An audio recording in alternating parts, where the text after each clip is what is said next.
Hello everybody. Organization and management of early childhood care and education centers.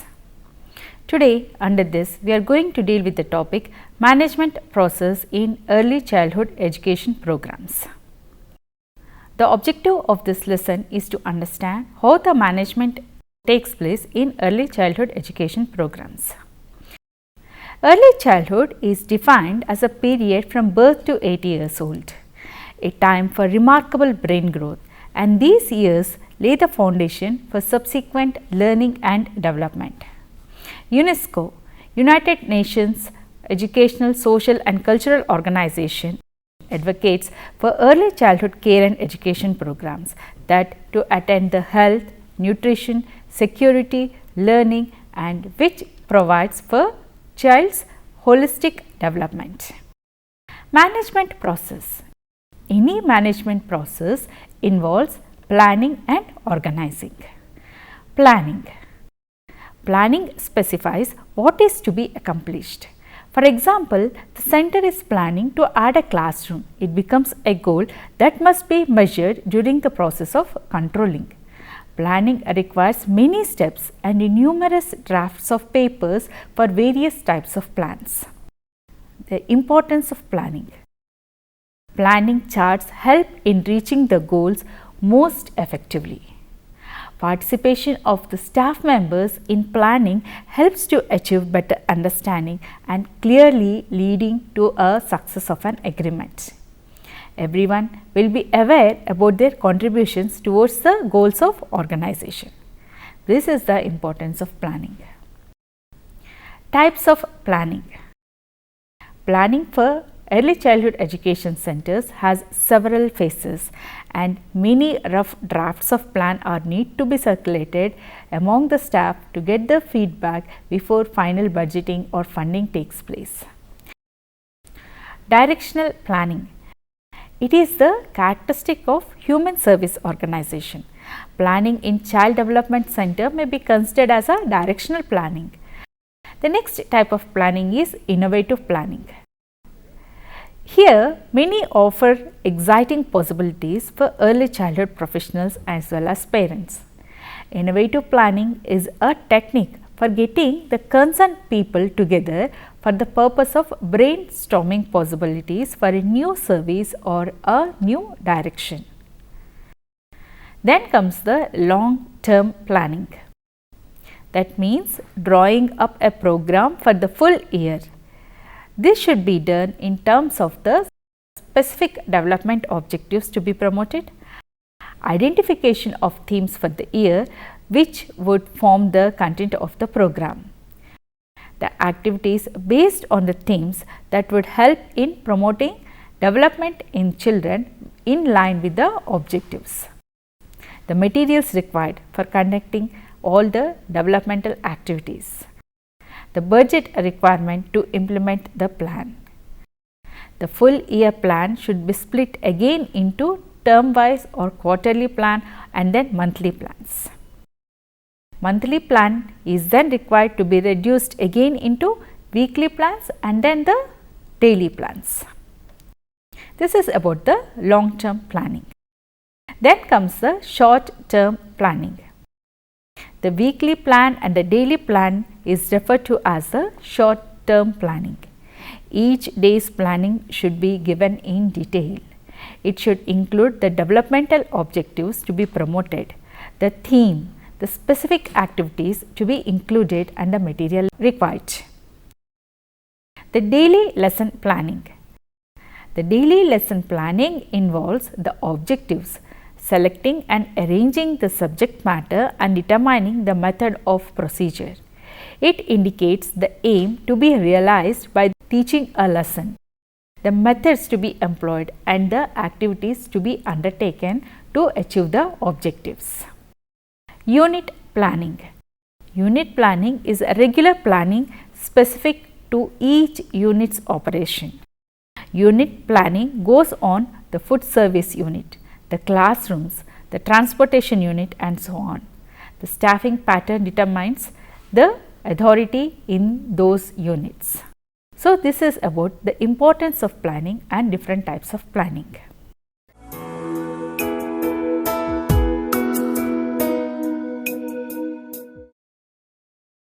Lesson plan should clearly state the general and specific objectives to be achieved. The lesson plan should clearly state the various steps that the teacher is going to take and the various questions to be asked in the class. The lesson plan should have the material of instruction that should be carefully selected or organized. There should be a provision for audio-visual aids. The plan should be divided into units, but care should be taken to see that the lesson remains integrated as a whole. The children should be given enough space to be active. The lesson plan should not make the children mere passive listeners. It should provide for individual differences by justifying the students of varied capacities. The plan should indicate the duration of the period. The lesson plan should also be flexible so that the teacher can make changes whenever and as necessary. Steps in planning process. Early childhood education managers generally use a series of steps in planning. The first step, defining the central concept of the center, that is defining what is the central concept of starting a child development center. Under this, the questions to be asked are what services are going to be offered to the society and how these services will be created. And the next question is, will the center have some distinctive services provided by the society or methods of creating services? Then the second step in planning process is establishing the goals that the center will pursue. The center's objectives or goals will be based on the statement of the central concept. A goal can be defined as a specific achievement to be attained at a future date. For example, within 2 years from this day, an infant care center will be in operation. The goals must first state clearly what the service the organization is chartered to perform. Organization may have numerous goals on useful targets that are being pursued simultaneously. For example, a child development center may pursue 2 goals simultaneously. The first goal is enrolling 10% more of the minority children within an age group of 12 years. And the second goal might be increasing the employees' benefits within 1 year. Then next step in the planning process is developing planning assumptions and forecast. The underlying question for developing the planning assumptions are important in planning whether the center is going to be a profit making or a non-profit institution. Accurate forecasting is based on reasonable assumptions which must be done before other plans can be made. For example, you have to put a question, do you know how many young children are there in community? Do you know how many centers are there in the community and the extent of their services, their costs, their locations and other details? Are industries or some labor unions becoming involved in this child care institution? And then the next question is, how many centers have been established recently or have gone out of business? Considering the ecosystem framework, what is the forecast for potential and present jobs for mothers of young children in your community? Is the region attracting new business? If so, where they are locating? Is there any educational institutions where the parents of young children may be enrolling and thus need a child care? Do single fathers need child care services? What is the community's knowledge regarding the early childhood programming? Should families prefer one philosophy or the other? So, all these questions will answer to the planning assumptions. Step 4. Evaluating the center's resources. The type of resources can be the financial, managerial, personal, building resources, space and equipment. Based on evaluation, Some programs expansions may or may not be feasible. For example, if we have someone who knows how to manage an infant nursery if space is available and have adequate financial backing, then planning to add an infant care unit may be feasible. If one type of resource is absent, the project will be facing added difficulties. Then the next step is developing alternatives. Alternatives or options must be present for real choices. One of the most important managerial tasks is to develop and maintain a climate that encourages the creativity of individual staff members. A variety of alternatives may be suggested by creative staff management by combination of both. Then the sixth step is to test the alternatives against the resources, goals and central concept of the center. During the brainstorming for the alternatives, some ideas may be put forward. The alternatives may be weighed in relation to the central concept, the resources and the goals of the center. The timeliness of alternatives may be a consideration. For example, in time of economic prosperity expansion, the alternatives may be considered, whereas during an economic turn down, alternatives related to cutting back may be called for. Then the next step is in the planning process is deciding on a plan. When the facts are available to make a decision or a plan, and clarification of ideas need to be sorted out. Recognize each individual's personal values and be open-minded to what others say. Then the next step in planning process is implementing the plan. Implementing the plan is an action stage and the existing one.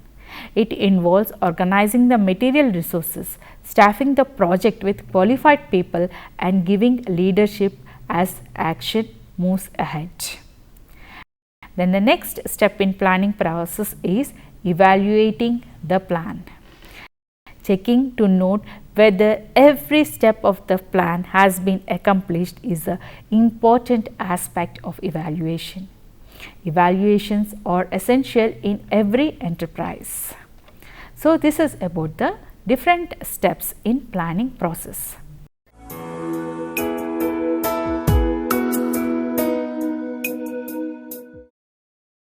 Organizing is defined as arranging elements and coordinating activities so that all the interdependent parts contribute effectively to desired goal.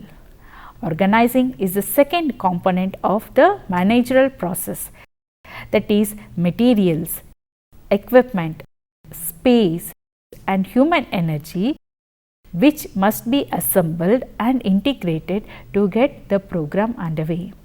The end is the goal of providing high quality childcare and educational services to families and children. Organizing classrooms or groups. The number of children the center can place in a single room should be regulated based on the desired standards. There are a group of 8 infants, 12 toddlers, 10 to 2 to 3 years old, 18 3 to 4 years old, 20 5-year-old and 24 6 to 8 years old. In this classroom of 2, 3, 4-year-old, 2 additional children in each group can be permitted, providing the staff members who are exceptionally qualified. Each of the above groups will have a minimum of 2 teachers and caregivers. Organizing the services. Office services. The child development centers requires a system for record keeping to interact and communicate with the parents and the public.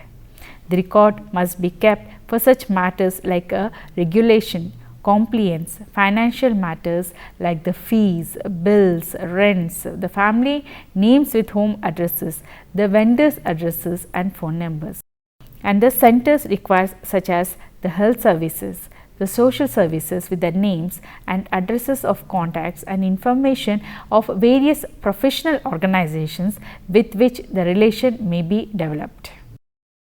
The next service is the food service. Regulation must also be met with regard to food services. Adequate attention to kitchen and dining room and sanitation is very essential. With organization of food services, it is desirable for economy and efficiency to plan for the links with the classroom. Thus, food used as a part of various learning experiences. These food items may be incorporated into regular menus.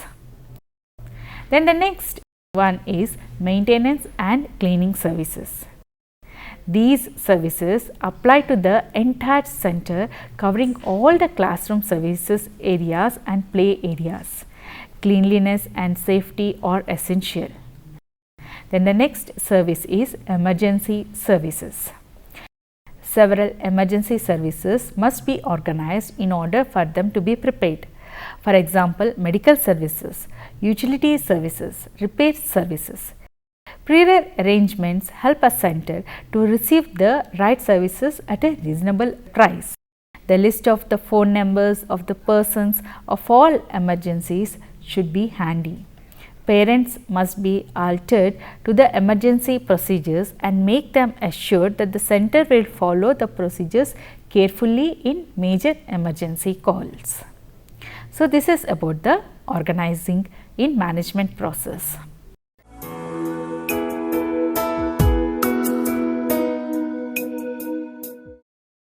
Staffing.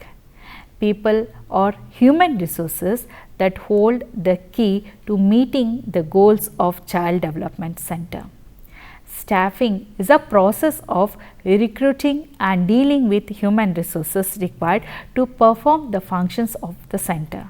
In choosing the staff, the manager responsibilities, which include locating the people who can be the best performers in the required task, encouraging creative performance and cooperative effort, removing any roadblocks which hinders the success, monitoring the performance to ensure high quality services that the parents, children and the society deserves. Hiring new staff. When a staff member resigns or retires, reanalyze the situation considering various alternative organizational structures. We are entering an era in which the potential employees may have many more employment opportunities than were available previously. Hence, fine efforts should be considered for making a school an attractive place to work for the staff. How can that be made? First one is by providing attractive salaries, benefits and working conditions. The need for child development workers are tremendously increasing, and as many of the parents with children under 5 years are in workforce. The parents pay fees that give an ample wage to the people who care for their child and make it possible for them to work without worrying about the child. By providing a supportive environment, a manager should minimize the pressure on employees that will help the center become a good place to work, which is friendly, caring and attractive. Then build a reputation of excellence. The parents who are satisfied with the center recommend others in joining either for employment or to admit their own children. Attractive brochures describing new service available in the center will give a positive opinion about the center. Work for stability in staff. A hallmark for good place to work is a center that seldom has vacancies unless someone retires or has to move away because of transfers. A stable staff is the dream of every manager. When the conditions mentioned in their selection are met, the staff stability will be possible. This is about staff and how new staff can be hired.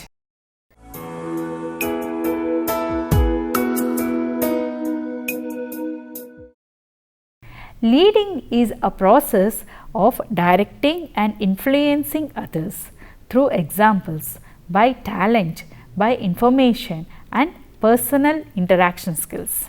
Managing and leading differ in at least 4 respects, which are like the context in which each one is occurring, the legitimacy of authority, the nature of accountability, and the motivation of the followers. The context in which each occurs. Managing relationships required in an organization is between the manager and those people who are being managed. The legitimacy of authority. That means the leadership, on the other hand, can occur anywhere but does not have to have a organizational content. The nature of accountability. Managers are accountable for the job behavior of themselves and those who they are managing.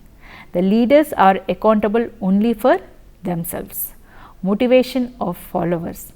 People follow managers because their job description requires it, but they follow the leader voluntarily for their own reasons. Leadership development in child care centers. Leadership in child development centers requires a person who can plan, organize, delegate work appropriately to people working in the center. Leading in child development center is a person oriented functioning requires skills in interpersonal relationships in order to develop support and motivate among the employees to provide a high quality services. The important characteristics of a leader are intelligence, initiativeness, supervisory abilities, maturities, the decision making power, and self assurance. To be an effective leader, one must be good at the decision making technique that involves democratic decision making process with the support of the staff. The decision making requires an intelligent gathering of facts and initiative on the part of the leaders. Manager leading a child development center. Leading means being in front of a working unit. A manager has certain required relationships with the people of organization. His authority is derived from the job position in the organization, and the manager is accountable for his or her job behavior and also accountable for the staff as well. This is about the leadership. Then next comes the monitoring and controlling.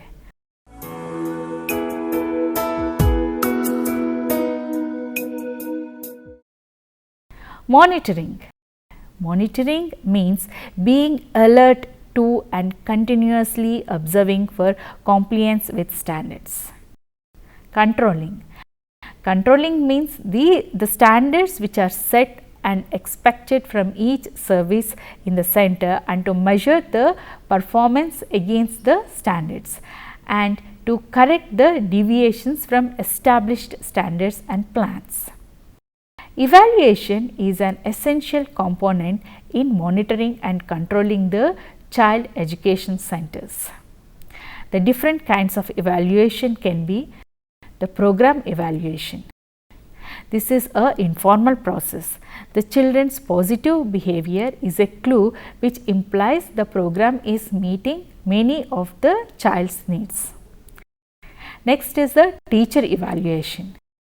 The teachers evaluate their planning, organizing, interacting with the children, measuring their actions against the professional standards. The teacher will make adjustments to correct their shortcomings, and the teachers have to monitor, evaluate and control from moment to moment. For example, when a learning task is given to the children and if these children are unable to perform, then the teacher conclude that the task is too difficult. Keeping a record on the children's helping parents and others to check whether the developmental milestones are achieved. Accordingly, the teacher should plan the activities. Parents evaluation. Parents evaluation of satisfaction will be apparent when the center gets a request from the friends and relatives for enrolling their children. Checking admissions and dropouts are the reasons for both and can help to gain clues regarding the parents' evaluation of that particular child education programs and services. Then comes the community and professionals evaluation. The quality control functions are performed by licensing personnels. A policy board member or an outside professional may come to the center for evaluation. The people of the community can also form an opinion about the center from what they see and hear around the community. Then comes the manager's evaluation. The manager who monitors these child programs for the purpose of comparing performance with the goals of the center and with the current professional standards. Spot checking can be done daily on informal basis. Periodical, more formalized procedures are needed, like the checking the lesson plans, taking detailed notes in each group, or using the checklist. Then comes the monetary area. Money management must be cautiously evaluated. A manager will be responsible for careful, honest and accurate accounting in both the collecting fees and paying the expenses. Then the physical part.